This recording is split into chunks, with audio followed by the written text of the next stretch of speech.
नमस्कार दोस्तों, आपका स्वागत है मेरे इलेक्ट्रिकल ट्यूटोरियल चैनल पे। यहाँ पर हम लोगों ने एक नए टॉपिक को लिया है सिंगल फेस ऑटो ट्रांसफार्मर से, जो कि है important terminology of step up auto transformer with its transformation ratio. हम लोग इस टॉपिक पर सीखेंगे कि स्टेप अप ऑटो ट्रांसफार्मर में कौन कौन से इंपॉर्टेंट टर्म्स होते हैं और जिनका आपस में एक दूसरे के साथ क्या रिलेशनशिप होता है, और साथ ही साथ स्टेप अप ऑटो ट्रांसफार्मर के ट्रांसफॉर्मेशन रेशियो को भी समझेंगे, जिसका स्टेप अप ऑटो ट्रांसफार्मर के इंपॉर्टेंट टर्म्स के साथ क्या रिलेशनशिप होता है। और साथ ही साथ आप लोग मेरे YouTube चैनल के प्लेलिस्ट के सभी वीडियो को भी देखें, जहां पर आप लोग यूनिवर्सिटी लेवल और कंपटीशन लेवल एग्जाम की बहुत सारी जानकारी मिल पाएगी। और आप लोगों से रिक्वेस्ट है कि अगर आप लोगों को मेरे बताने का मेथड या समझाने का तरीका अच्छा लगे तो इस वीडियो को ज्यादा से ज्यादा लाइक और शेयर करें, और साथ ही साथ मेरे YouTube चैनल को भी सब्सक्राइब करें, जिससे आप लोगों को जो भी वीडियो इस चैनल पर अपलोड होगी उसकी लेटेस्ट जानकारी मिल सके। तो आइए स्टार्ट करते हैं आज के इस टॉपिक को।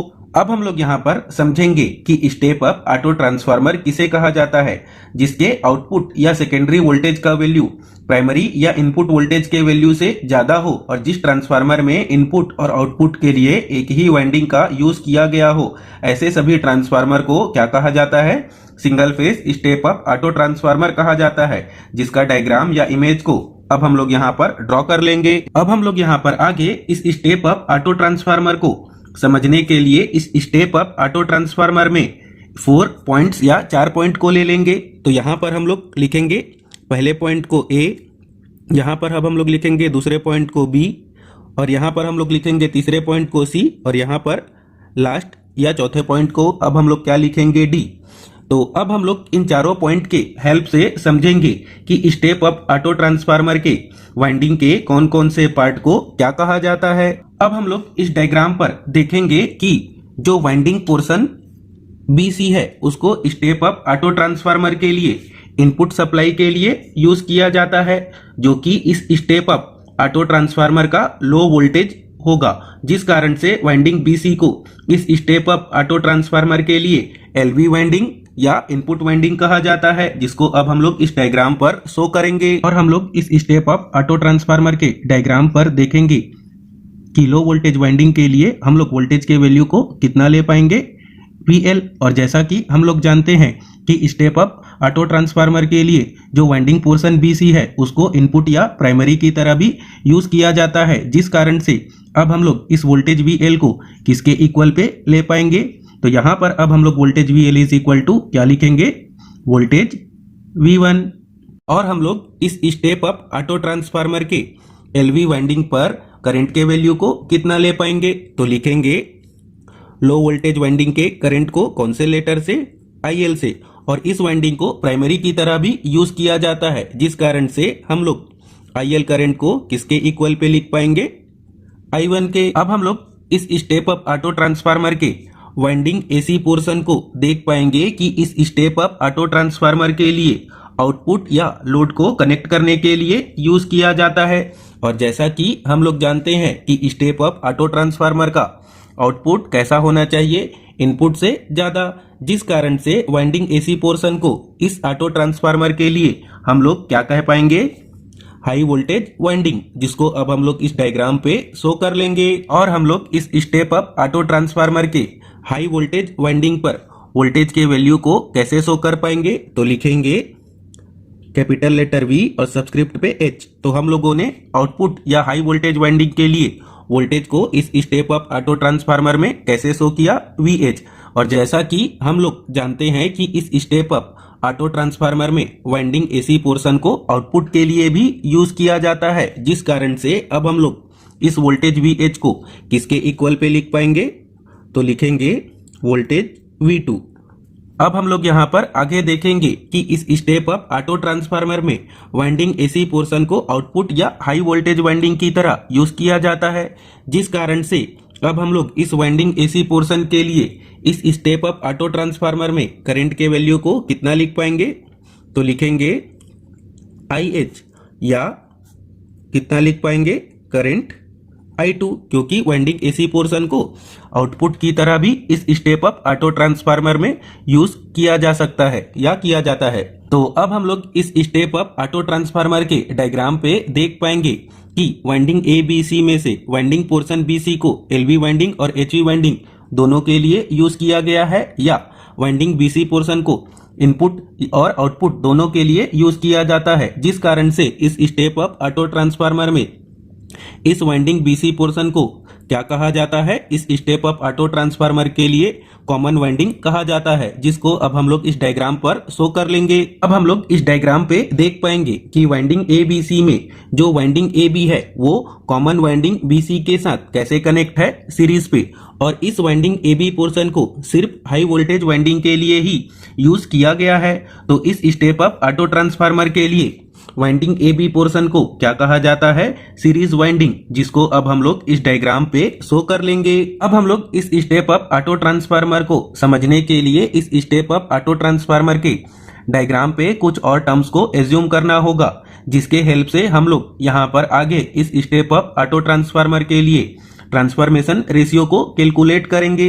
यहाँ पर अब हम लोग वाइंडिंग पोर्शन बीसी के लिए नंबर ऑफ टर्न्स को कितना एज्यूम कर लेंगे, TBC, और हम लोग इस स्टेप अप ऑटो ट्रांसफार्मर के डायग्राम पर देख पाएंगे कि वाइंडिंग पोर्शन BC को LV वाइंडिंग की तरह यूज किया गया है, जिस कारण से अब हम लोग इस TBC को किसके इक्वल पे लिख पाएंगे, TL। तो TL को क्या कहा जाता है, number of turns in low voltage winding. और हम लोग इस स्टेप अप ऑटो ट्रांसफार्मर के डायग्राम पे देख पाएंगे कि यह जो LV वाइंडिंग होगा वो स्टेप अप ऑटो ट्रांसफार्मर के लिए इनपुट या प्राइमरी वाइंडिंग भी कहा जाता है, जिस कारण से इस TBC या TL को और क्या लिया जाता है, तो यहां पर अब हम लोग इसको लिख पाएंगे N1, जो कि इस प्राइमरी साइड का क्या होगा, नंबर ऑफ टर्न्स, और इसे क्या कहा जाता है, number of turns in primary winding. हम लोग यहाँ पर आगे इस स्टेप अप ऑटो ट्रांसफार्मर के डायग्राम पर देख पाएंगे कि हम लोगों ने हाई वोल्टेज वाइंडिंग के लिए इस वाइंडिंग पोर्शन AC को यूज किया है, जिस कारण से अब हम लोग इस AC पोर्शन के लिए नंबर ऑफ टर्न्स को कितना लिख पाएंगे, TAC, और इसको क्या कहा जाता है, number of turns in winding AC। और यहां पर अब हम लोग देख पाएंगे कि इस स्टेप अप ऑटो ट्रांसफार्मर में वाइंडिंग AC पोर्शन को आउटपुट या हाई वोल्टेज वाइंडिंग के लिए भी यूज किया गया है, जिस कारण से अब हम लोग इस TAC को किसके इक्वल पे लिख पाएंगे, TH, और इस TH को क्या कहा जाता है, number of turns in high voltage winding. और हम लोग इस स्टेप अप ऑटो ट्रांसफार्मर के डायग्राम पे देख पाएंगे कि वाइंडिंग पोर्शन AC को आउटपुट के लिए या हाई वोल्टेज वाइंडिंग के लिए यूज किया गया है, जिस कारण से इस नंबर ऑफ टर्न्स TAC या TH को किसके इक्वल पे लिख पाएंगे, N2 के, और इस N2 को क्या कहा जाता है, number of turns in secondary winding. अब हम लोग यहाँ पर आगे देखेंगे कि हम लोगों को कॉमन वाइंडिंग BC पर करंट के डायरेक्शन को क्या लेना होगा और कितना एज्यूम करना होगा। तो जैसा कि हम लोग जानते हैं कि स्टेप अप ऑटो ट्रांसफार्मर के वर्किंग के लिए जो AB पोर्शन के वाइंडिंग का MMF है वो BC पोर्शन के वाइंडिंग के MMF के इक्वल होना चाहिए, जिस कारण से इस वाइंडिंग पोर्शन BC पर करंट का डायरेक्शन कैसा होगा, इस वाइंडिंग पोर्शन AB के अपोजिट। तो यहाँ पर वाइंडिंग पोर्शन AB पर करंट का डायरेक्शन कैसा है, B से A की ओर। तो अब हम लोग इस कॉमन वाइंडिंग BC पर करंट के डायरेक्शन को कैसे ले पाएंगे, B से C की ओर, और हम लोग इसके वैल्यू को कितना लिख पाएंगे, लिखेंगे I। अब हम लोग यहाँ पर आगे सीरीज वाइंडिंग AB पर नंबर ऑफ टर्न्स के वैल्यू को कैलकुलेट करेंगे। तो सीरीज वाइंडिंग AB पे नंबर ऑफ टर्न्स को कितना लिख पाएंगे, TAB, और इसके वैल्यू को हम लोग कैसे कैलकुलेट कर पाएंगे, तो टोटल नंबर ऑफ टर्न्स जो वाइंडिंग AC का कितना है, TAC, उस पर हम लोगों को माइनस करना होगा BC पोर्शन के वाइंडिंग के नंबर ऑफ टर्न्स को। यहाँ पर अब हम लोग TAB के इक्वल पर कितना लिख पाएंगे, TAC माइनस TBC, और जैसा कि हम लोग जानते हैं TAC ही क्या है, TH, और TBC ही क्या है, TL। तो यहां पर अब हम लोग और इसको किसके इक्वल पे लिख पाएंगे, TH माइनस TL। जैसा कि इस स्टेप अप ऑटो ट्रांसफार्मर में देख पाएंगे कि TH क्या है, नंबर ऑफ टर्न्स N2, और टी एल क्या है, नंबर ऑफ टन्स N1। तो इस टी ए बी को और किसके इक्वल पे लिख पाएंगे, तो लिखेंगे N2 माइनस N1। अब हम लोग यहाँ पर आगे देखेंगे कि इस स्टेप अप ऑटो ट्रांसफार्मर के सीरीज वाइंडिंग ए बी पर वोल्टेज का वैल्यू कितना मिलेगा या कितना लेना होगा। तो इस ए बी वाइंडिंग पर वोल्टेज के वैल्यू को फाइंड आउट करने के लिए हाई वोल्टेज के वाइंडिंग का वोल्टेज कितना है VH, उससे लो वोल्टेज के वाइंडिंग VL को माइनस करना होगा। तो यहाँ पर अब हम लोग VAB इज इक्वल टू कितना लिख पाएंगे, VH माइनस VL।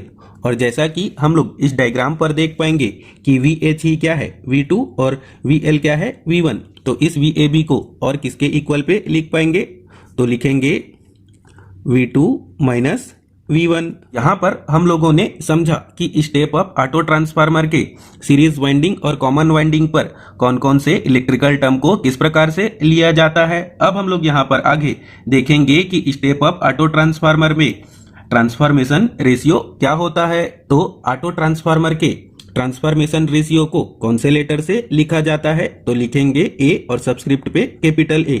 और यह जो ऑटो ट्रांसफार्मर का ट्रांसफॉर्मेशन रेशियो है उसको हम लोग यहाँ पर डिफाइन कर पाएंगे, the ratio of high voltage winding voltage VH to the low voltage winding voltage VL।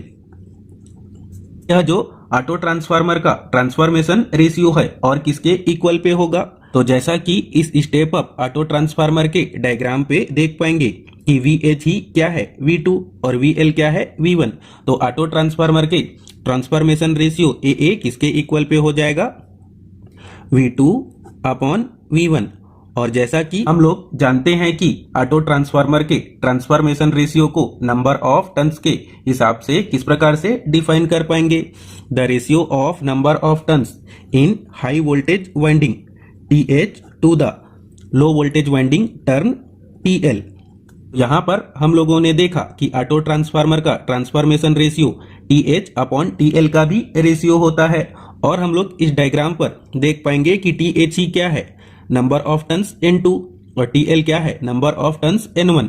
तो इस ऑटो ट्रांसफार्मर के ट्रांसफॉर्मेशन रेशियो AA को और किसके इक्वल पे लिख पाएंगे, N2 अपॉन N1।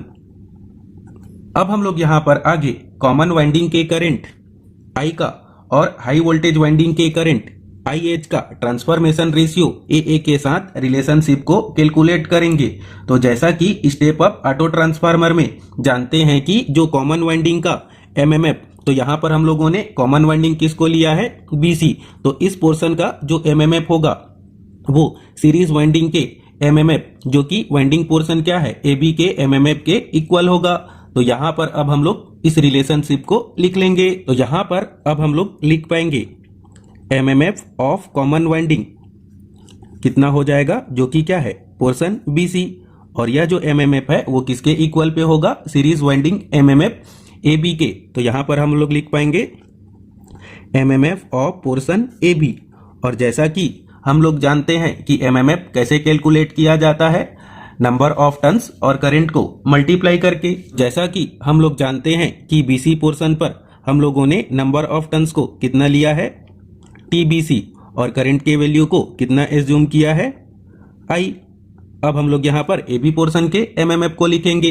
तो AB पोर्शन पर हम लोगों ने नंबर ऑफ टर्न्स को कितना लिया है, TAB, और करंट का वैल्यू कितना है, IH, क्योंकि यह जो सीरीज वाइंडिंग है वह हाई वोल्टेज वाइंडिंग के साथ कैसे कनेक्ट है, सीरीज पे। और हम लोग इस रिलेशनशिप को सिंप्लीफाई करके किस प्रकार से लिख पाएंगे, तो लिखेंगे I upon IH is equal to TAB upon TBC।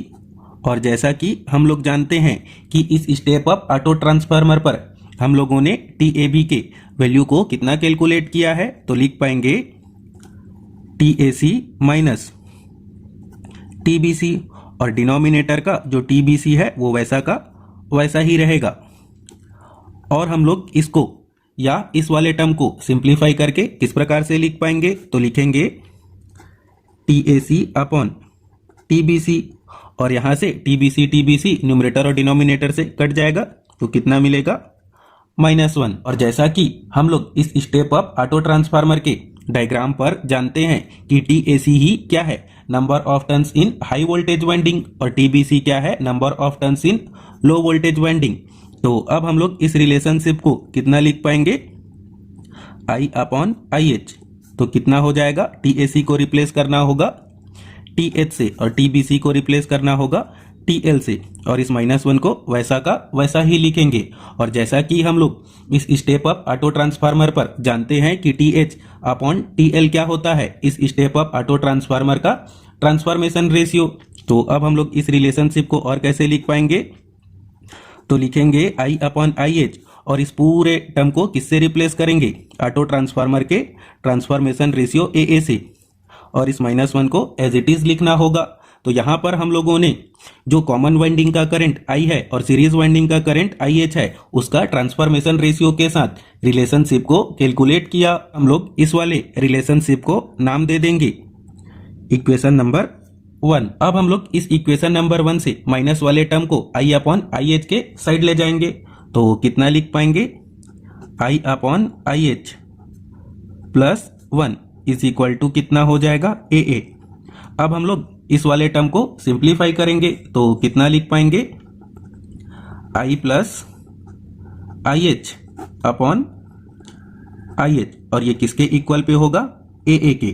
तो अब हम लोग यहां पर आगे इस स्टेप अप ऑटो ट्रांसफार्मर के इस पॉइंट B पर किरचॉफ करंट लॉ का यूज करेंगे। और किरचॉफ करंट लॉ क्या होता है, incoming current is equal to outgoing current.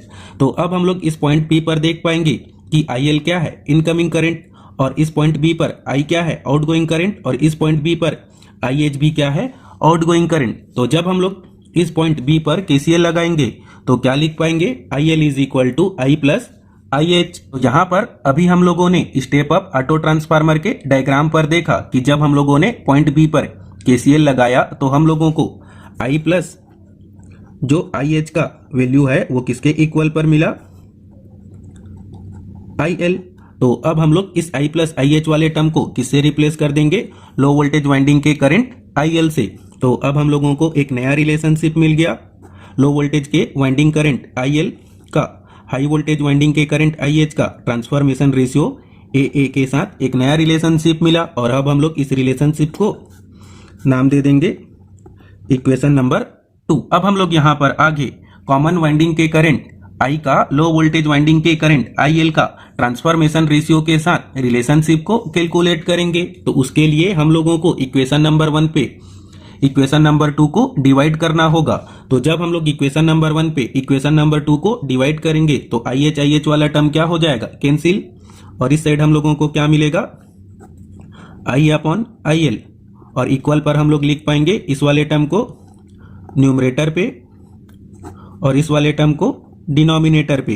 तो यहां पर हम लोगों ने देखा कि ट्रांसफॉर्मेशन रेशियो का कॉमन वाइंडिंग के करंट I और लो वोल्टेज वाइंडिंग के करंट IL के साथ क्या रिलेशनशिप होता है। तो इसी के साथ ही हम लोगों का यह टॉपिक कंप्लीट हुआ, जिस पर हम लोगों ने सीखा कि स्टेप अप ऑटो ट्रांसफार्मर पे हम लोगों को कौन कौन से इलेक्ट्रिकल क्वांटिटी को किस प्रकार से लेना होगा, और साथ ही साथ हम लोगों ने समझा कि स्टेप अप ऑटो ट्रांसफार्मर के इलेक्ट्रिकल क्वांटिटी का स्टेप अप ऑटो ट्रांसफार्मर के ट्रांसफॉर्मेशन रेशियो के साथ क्या रिलेशनशिप होता है। तो अगर आपको यह सब बताने का मेथड, समझाने का तरीका अच्छा लगा हो तो इस वीडियो को ज्यादा से ज्यादा लाइक और शेयर करें, और साथ ही साथ मेरे YouTube चैनल को भी सब्सक्राइब करें।